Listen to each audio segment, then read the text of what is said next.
Spirits stick around when they feel they are not ready to pass on yet, and they still have unfinished business. I've been a fan of the paranormal my whole life, but I got deep into it when I started to have my own experiences. Listen as I explain personal encounters, afterlife communication, and the mountains of research I examined to answer some of these mysteries. Welcome to Casey's Spirit Diaries. This is episode 1. I am honestly so excited to start this journey and sharing the information and a lot of my personal stories that I've had within the last 10 years or so with having encounters with spirits and a lot of the research that I've done. I'm going to start with one of my first encounters that I can remember was my grandma and I actually had this experience together. We were at our family cabin. We were sitting at the kitchen table playing the card game Trash, and we kept hearing movement, footsteps down the hallway, but we were the only ones in the cabin. I was probably about 10, 11 years old, and I knew that there was something there, that it wasn't just nothing, and like something was making this noise, and it wasn't loud. It sounded like footsteps up and down the hallway, kind of like pacing maybe, and I knew my grandma heard it too because she kept peeking down the hallway when I would. Finally, there was a knock in the hallway, which made me stand up out of the chair and turn around to look down the hallway. And my grandma and I did at the same time. We caught a glimpse of, to me, it looked like a shadow person. But you only saw, when I tell you it happened so fast, I only saw it for not even a second, like a full, you know what I mean? Like, it was so fast. It's like one of those things that, like, oh my God, did I blink? Did I really see that? I looked at my grandma and I was like, did you see that? I think I was so young. And so I kind of do think my grandma was trying to wait, did you see that? Trying to hide the fact that we just saw, a person. My grandma did end up walking down the hallway and make sure that nobody was there. And nobody was. We ended up sitting down and we started playing our game again, and she told me, that was your grandpa. And so that was my very first encounter. I've read different blogs from psychic mediums. If you see full body apparitions, they are not passed over to the other side. When you see full body apparitions, they are, I am not going to say stuck here on Earth, because they're not stuck. Some people choose not to cross over yet because they feel that they still have things here they have to do. They don't feel like their life was completed yet. After that happening, after having that first experience, I got really big into watching ghost hunters and ghost adventures and ghost videos on YouTube, which a lot of them are fake. Let me tell you that right now, they are. A lot of people make stuff up for clout. And then the one thing that when I tell you that this picture stays in my head, everything, this memory is so, I was in shock, you know what I mean? It was absolutely shocking. My aunt passed away when I was 14. When I was in middle school, let's say gamer. I wasn't a gamer. I played Minecraft and Call of Duty, Black Ops, 2? What, is that the good one? Black Ops 2? Yeah. I played Black Ops 2, right? And GTA. I played online with my cousins. This was maybe 2 or 3 nights after my aunt passed away, and it was probably 2 o'clock in the morning, 3 o'clock in the morning, and I was sitting on the couch in my living room. We were playing Xbox together. We were playing Minecraft, and we had our headsets on. And I was kind of paranoid. It was a windy night. So I kept looking, not behind me, because the couch that I was sitting on was pushed against the wall. We have the ability to sense a presence when we are being watched. I knew I was being watched. And so I constantly, looked to my left, looked to my right. I finally, heard something to my left. I want to say I was more oh my God, am I too loud? Did I wake my dad up?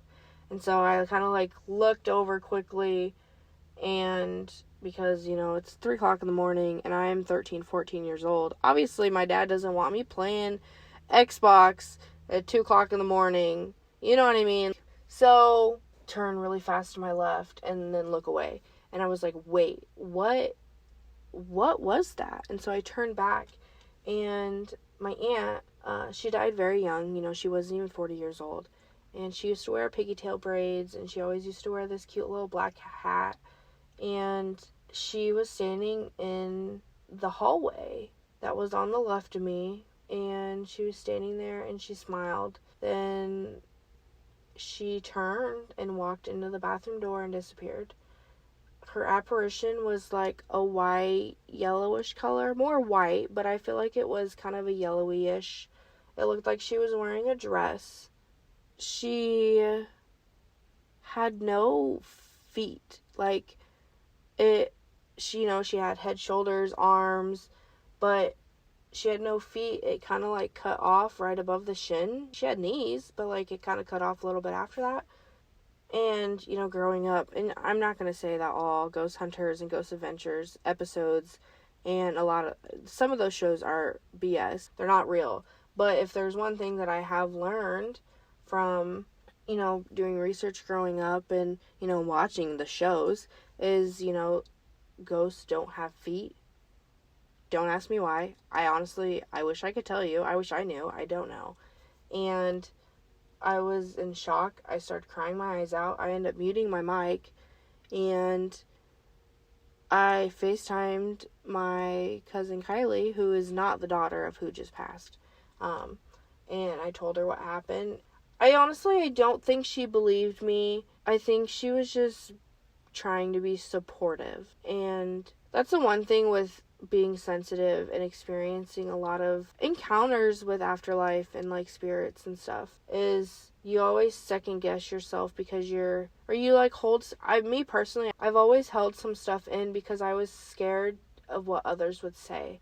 Or, I've posted I've caught videos of, orbs, which are balls of, spirits in energetic form, which is how they move and like move around, transport, whatever.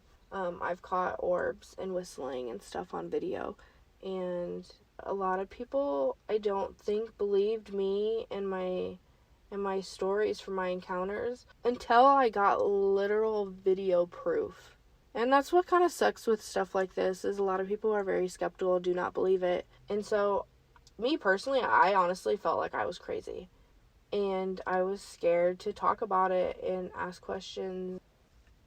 I started after my sophomore year in high school. I really started to remember that I would wake up the middle of the night, probably about 2:15, 3 o'clock, around that little gap area.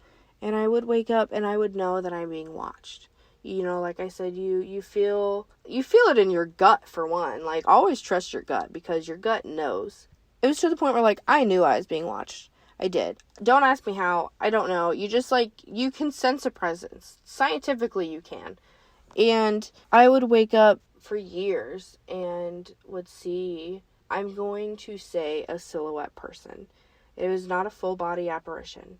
It was the outline of a person. You can see how tall they were, the shape of their shoulders, shape of their head, kind of facial features, but not really, because it was more of a silhouette, shadowy type. Kind of like a transparent shadowy, though, where, like, you could see through them, but you can also kind of see the little things, you know what I mean?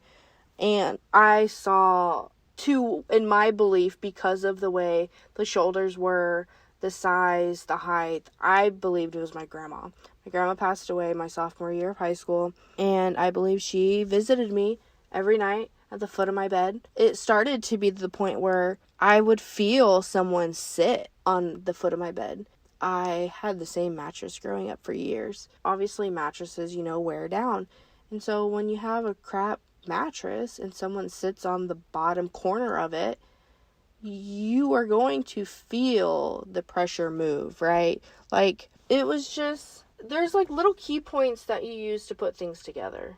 Because I kept seeing things, and I always try to talk myself out of it and try to like debunk the situation to try to like prove that, like, hey, Casey, you're crazy. This did not just happen.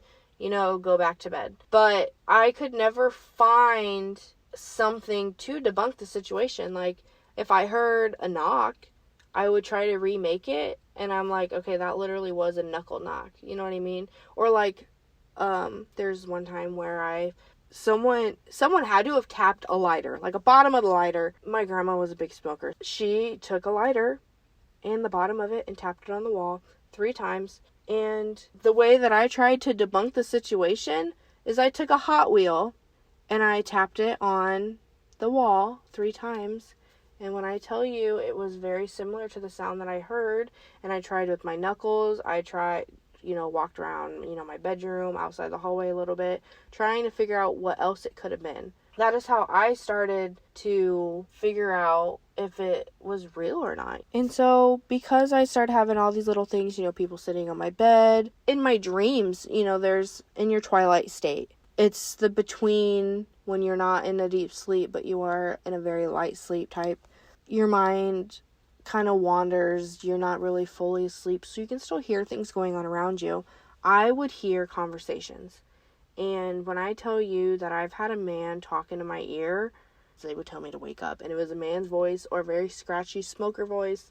I believe it was a man for a while. I've had all these little things that would happen within the same, amount of like 3 or 4 years. I ended up taking a, like a little home security camera, and I set it up in my room, and I started to catch things, which kind of, because of the things that I caught, the orbs, the whistling, the talking, you don't literally see a person, a shadow, but like there's little like lighter transparent shadows here and there. Most of them were orbs, but that was my aha moment. And I finally came to the point where I accepted. I kind of think of it as a gift. A lot of people don't experience things like this. And I think of it as a gift, and there's so much research that I've ended up doing. I really want you to benefit from this information that I'm giving you. Check back next week when I share the newest entry in my spirit diaries.